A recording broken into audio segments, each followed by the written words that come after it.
اعوذ باللہ من الشیطان الرجیم، بسم اللہ الرحمن الرحیم، والصلاۃ والسلام علی رسولہ الکریم۔ السلام علیکم ورحمۃ اللہ وبرکاتہ۔ آج ہم انشاءاللہ پارہ نمبر 22 پڑھیں گے اور اس میں سورۃ الاحزاب کا بقیہ حصہ، سورۃ سبا، سورۃ فاطر اور سورۃ یاسین کا کچھ حصہ پڑھا جائے گا۔ اس پارے کا آغاز آیت تخیر سے ہوتا ہے۔ یہ آیت کے جس میں امہات المومنین کو اختیار دیا گیا تھا کہ وہ اللہ اور رسول صلی اللہ علیہ وسلم اور دار آخرت کی طالب ہیں یا دنیا کی زینت کی، تو دونوں میں سے ایک چیز کا انتخاب کر لیں۔ یہ دراصل ان دنوں کی بات ہے جب نبی کریم صلی اللہ علیہ وسلم کے گھرانے پر بہت تنگ دستی کا عالم تھا اور بعض اوقات ازواج مطہرات کے اخراجات کے تقاضے پورے کرنے مشکل ہو جاتے تھے۔ اس وقت اللہ کی طرف سے آیات نازل ہوئیں اور تمام امہات المومنین نے اللہ اور رسول صلی اللہ علیہ وسلم اور آخرت کا انتخاب کیا اور اجر عظیم کی حقدار بنی۔ اس سے ہمیں اندازہ ہوتا ہے کہ اقامت دین کی جدوجہد میں نبی کریم صلی اللہ علیہ وسلم اور آپ کے اہل خانہ نے کتنا سخت وقت گزارا، اور یہ بھی ہمیں یاد رکھنا چاہیے کہ اسلامی تحریکوں کے قائدین کو بھی ان حالات سے گزرنا ہی پڑتا ہے۔ اس کے بعد امہات المومنین کے بلند درجات کے ساتھ دوہری ذمہ داریوں کا تذکرہ ہے کہ ان کی نیکی پر انہیں دوہرا اجر ملنے کی بشارت دی گئی ہے اور غلطی پر دوہرا عذاب، کیونکہ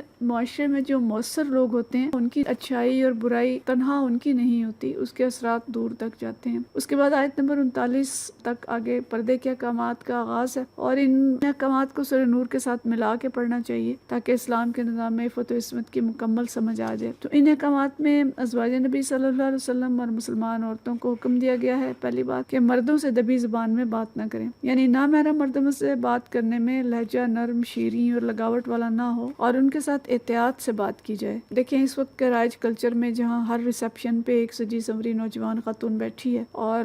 گاڑیوں اور جہازوں میں مردوں کی میزبانی خواتین کرتی ہیں اور ہر اس جگہ عورت بیٹھی ہے جہاں کسٹمر کو گھیرنا ہے، تو سوچیں کہ اس کے اسلام میں کتنی گنجائش ہے، جبکہ مرد جو ہے وہ دوسری طرف بے روزگار دھکے کھا رہے ہیں۔ اگلا حکم یہ دیا گیا کہ عورت کا دائرہ عمل اس کا گھر ہے اور بغیر ضرورت گھر سے نہ نکلیں، اور اگر نکلنا پڑے تو سچ سنور کے نہ نکلیں۔ اس پہلو پر بھی سوچنے کی ضرورت ہے کہ اس وقت حقوق نسواں کی تحریکیں جو آزادی نسواں کی تحریکیں کہلاتی ہیں، گویا اللہ کے اس حکم سے عورت کو آزادی دلانے کی جدوجہد کر رہی ہیں، اور شیطانی تہذیب کا کوئی کام مکمل نہیں ہوتا جب تک عورت کو بے پردہ کر کے باہر نہ لے آئے، اور اس کے نتائج ساری دنیا بھگت رہی ہے لیکن قرآن کی طرف پلٹنے کو تیار نہیں ہے۔ آگے حکم دیا گیا سب کو ہی کہ نماز قائم کرو، زکوٰۃ دو اور اللہ اور رسول کی اطاعت کرو۔ آیت نمبر 35 میں مومن مردوں اور مومن عورتوں کی صفات بتائی گئی ہیں کہ یہ مسلمین ہیں، مسلمات ہیں، مومنین ہیں، مومنات ہیں، فرما بردار ہیں اللہ اور رسول صلی اللہ علیہ وسلم کے، یہ صادقین ہیں، سچے ہیں، صابر ہیں، خشوع اختیار کرنے والے ہیں، صدقہ دینے والے، روزہ رکھنے والے، پاک دامن اور اللہ کو کثرت سے یاد کرنے والے، یہ ساری مومنین کی صفات ہیں، تو ان کے لیے مغفرت اور اجر عظیم کا اعلان ہے۔ اگلی آیات میں فرمایا کہ کسی مومن مرد اور عورت کے لیے یہ جائز نہیں ہے کہ کسی معاملے میں اللہ کا حکم آ جانے کے بعد وہ اس میں اپنا اختیار استعمال کرے، اور جو کوئی اللہ اور رسول کی نافرمانی کرے گا وہ صریح گمراہی میں پڑ گیا۔ تو یہاں ہمیں سوچنا چاہیے کہ ہم اللہ اور رسول کی کتنی اطاعت کرتے ہیں اور اپنے نفس کی کتنی۔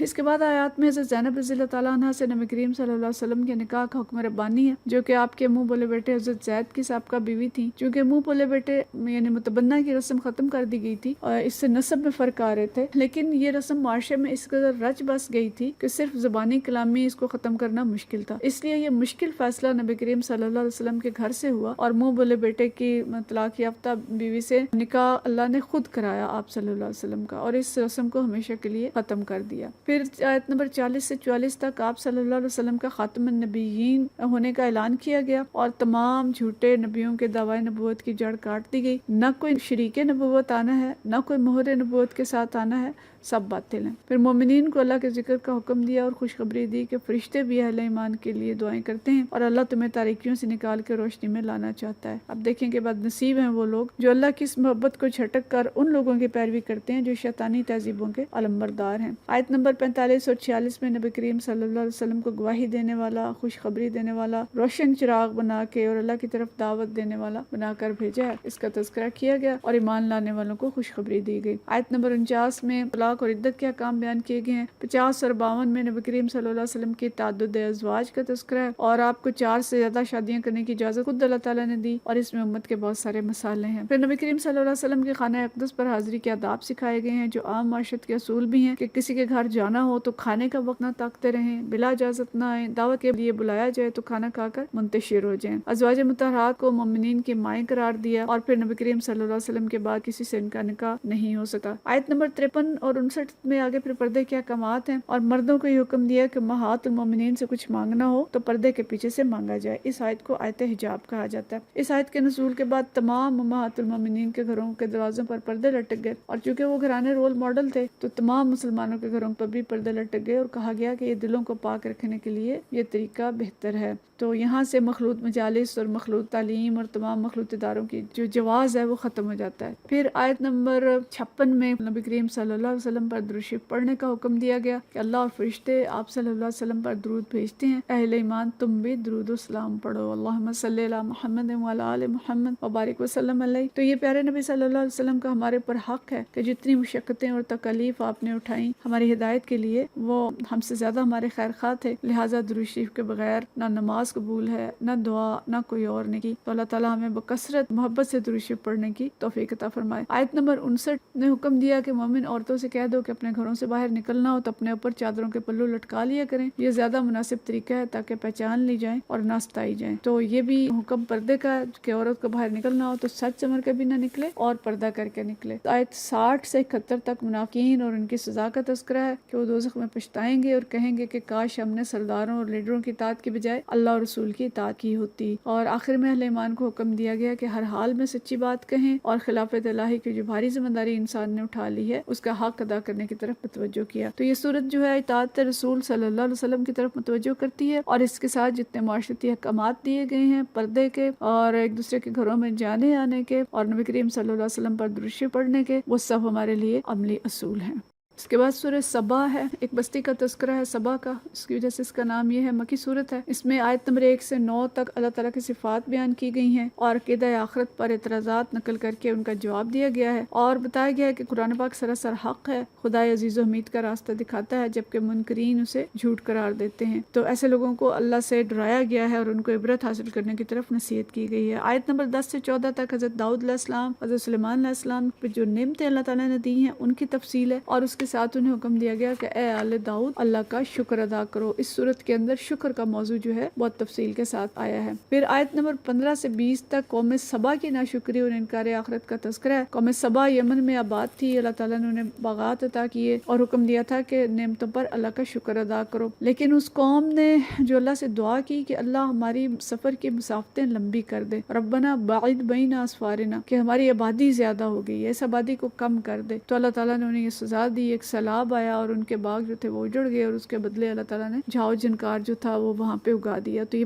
بڑا لمحہ فکری ہے ہمارے لیے کہ ہماری بھی سرسبز بستیاں ہیں، آبادیاں ہیں، اور ہم اللہ سے منہ مڑے ہوئے کہہ رہے ہیں کہ آبادیاں بہت زیادہ ہو گئی ہیں اور فیملی پلاننگ کی تحریکیں جس زور سے چل رہی ہیں، تو اس پہ ہمیں غور کرنا چاہیے کہ قرآن کی روح سے یہ بات کتنی درست ہے۔ آیت نمبر 21 سے 28 تک دلائل توحید ہیں اور شرک کا رد کیا گیا ہے، منصب رسالت کی وضاحت کی گئی ہے، اور خاص طور پہ منصب رسالت میں جو اہم ترین آیت ہے کہ وما ارسلناک الا کافۃ للناس بشیر و نذیر ولکن اکثر الناس لا یعلمون، کہ ہم نے آپ صلی اللہ علیہ وسلم کو ساری دنیا کی طرف، کافۃ للناس، دنیا کے تمام انسانوں کی طرف ایک خوشخبری دینے والا، خبردار کرنے والا بنا کر بھیجا ہے، لیکن اکثر لوگ نہیں جانتے۔ پھر اگلی آیات میں متکبر قیادت، لیڈرشپ، اس کے شرک اور انکار آخرت کے اسباب کی وضاحت کی گئی ہے، اور لوگوں کو بتایا گیا ہے کہ عام لوگ جو یہ مؤثر لوگ ہیں انہوں نے اکثر انکار کیا ہے، اور ان کی پیروی کی بجائے وہ اللہ تعالیٰ کے تقرب کی کوشش کریں۔ پھر آیت نمبر 43 سے 46 تک رسول اللہ صلی اللہ علیہ وسلم پر کیے گئے اعتراض نقل کر کے ان کا جواب دیا گیا ہے، اور آخری پیراگراف میں نبی کریم صلی اللہ علیہ وسلم کی رسالت کے دلائل دیے گئے ہیں اور قیامت کے دن سے ڈرایا گیا ہے۔ تو یہ مختصر سا جائزہ تھا سورہ سبا کا، جس میں شکر کا مضمون جو ہے وہ غالب ہے، اور ہمارے لیے اصول یہی بنتا ہے کہ ہم اللہ تعالیٰ کا شکر ادا کریں جو نعمتیں حاصل ہیں اور ان کا درست استعمال کریں۔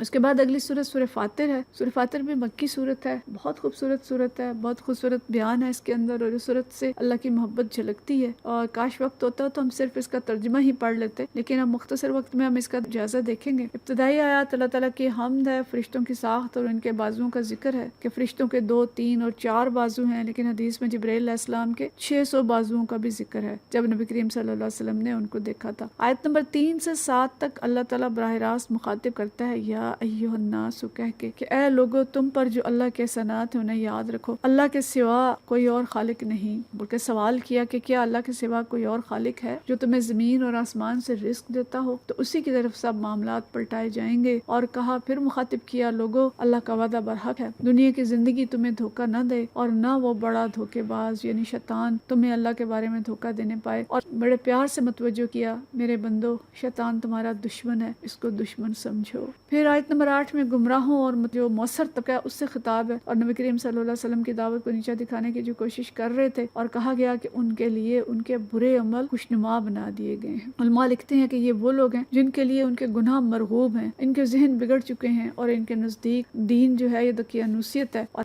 بدی ہے، بدی جو ہے وہ روشن تہذیب ہے ان کے خیال میں۔ تو یہ نمونے بھی آج مسلمانوں میں بکثرت پائے جا رہے ہیں جو پوری ڈھٹائی سے اسلام اور اسلامی قوانین کی مخالفت کرتے ہیں اور ان پر کوئی نصیحت بھی کارگر نہیں ہوتی۔ پھر اگلی آیات میں اللہ فرماتا ہے کہ عزت ساری کی ساری اللہ کی ہے، یعنی کفر و بغاوت کی پیروی کر کے جو عزت بنا رکھی ہے اور کفار کی کسل اسی میں شیطان کی پیروی میں جو جھوٹی عزت لوگ حاصل کر رہے ہیں، تو یہ بہت عرصہ نہیں رہے گی۔ اصل عزت اللہ کے پاس ہے، اور پاکیزہ قول یعنی کلمہ طیبہ اختیار کرو، عمل صالح کرو، تو تمہیں پاکیزہ اور دیر پا عزت ملے گی۔ پھر آیت نمبر 11 اللہ تعالیٰ اپنی قدرت کی نشانیاں بیان کرتا ہے کہ تمہیں نطفے سے پیدا کیا، جوڑے بنائے، مخلوقات کا تفصیلی علم اللہ کی کتاب میں درج ہے، میٹھا اور کھارا پانی، ان سے نکلنے والا گوشت اور زیورات، اور پانی میں جو کشتیاں چلتی ہیں، اور دن اور رات کا بنانے والا وہ بادشاہ ہے اور وہ تمہارا الہ ہے، بادشاہی اسی کی ہے، دوسرے تو پرے کہا کے بھی مالک نہیں ہے، نہ تمہاری دعائیں سن سکتے ہیں، اور وہ قیامت کے روز تمہارے شرک کا انکار کر دیں گے۔ اور کہا لوگو تم محتاج ہو، اللہ غنی ہے، جب چاہے تمہاری جگہ اور لوگ لا سکتا ہے۔ پھر کہا لوگو رشتہ دار قیامت والے دن کوئی بوجھ نہ اٹھائیں گے، نہ باپ بیٹے کا، نہ بیٹا باپ کا، ہر ایک کو اپنا بوجھ خود اٹھانا ہوگا، اس دن سے ڈر جاؤ۔ پھر اللہ تعالیٰ نے مومن اور کافر کا فرق کئی مثالوں سے سمجھایا ہے اور پوچھا ہے کہ کیا اندھا اور آنکھوں والا برابر ہے؟ کیا تاریکی اور روشنی، ٹھنڈی چھاؤں اور دھوپ، زندہ اور مردے برابر ہیں؟ یعنی مومن آنکھوں والے ہوتے ہیں، روشنی پاتے ہیں، ٹھنڈی چھاؤں جیسا ان کا کردار ہوتا ہے، زندہ انسان ہے وہ جو کہ اللہ کی آیات سے سبق حاصل کرتے ہیں، اور کفار کو قبروں میں مدفون مردوں سے تشبیہ دی اور کہا کہ ایسے لوگ سابقہ اقوام میں بھی تھے، پھر اللہ نے ان کو پکڑ لیا۔ چوتھا رکوع، اس میں اللہ تعالیٰ اپنی نشانیاں بیان کرتا ہے اور اللہ کہتا ہے کہ اللہ کے بندوں میں سے صرف علم والے ہی اس سے ڈرتے ہیں۔ یہاں ہمیں علم کی ڈیفینیشن تعریف پتہ چلتی ہے کہ عالم وہ ہے جو بے دیکھے اللہ سے ڈرے، اور جو کچھ اللہ کو پسند ہے اس کی طرف متوجہ ہو، اور جو اللہ کو ناپسند ہے اس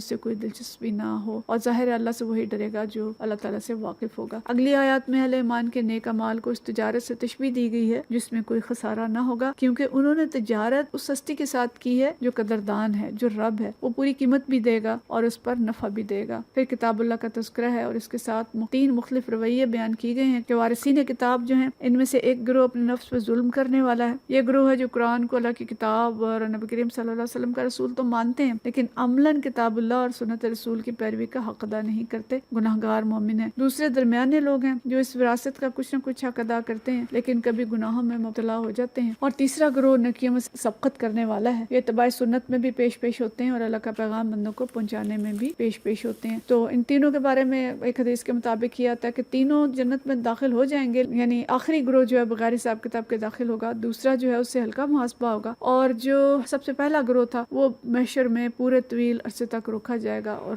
بالآخر اللہ تعالیٰ اسے اپنی رحمت میں لے گا۔ آخر میں دوزخ والے چیخ و پکار کریں گے، اور آخری رکوع میں شرک کی پرزور تردید ہے اور کتاب اللہ سے فرار اختیار کرنے والوں اور تکبر کرنے والوں کو پچھلی قوموں کی مثالوں سے ڈرایا گیا ہے، اور آخری آیت میں فرمایا کہ اللہ کو کوئی چیز عاجز نہیں کر سکتی، نہ زمین میں نہ آسمان میں۔ وہ لوگوں کو ان کے کرتوتوں پر پکڑتا تو کسی متنفس کو جیتا نہ چھوڑتا، لیکن وہ مہلت دے رہا ہے ایک مقررہ مدت تک۔ تو اس کے سورہ کا جو مضمون اہم ترین ہے وہ اللہ کی کتاب کے ساتھ ہمارا رویہ ہے، اس کے بارے میں ہم سوچیں اور اللہ کی جو آیات ہیں ان پہ غور و فکر کریں۔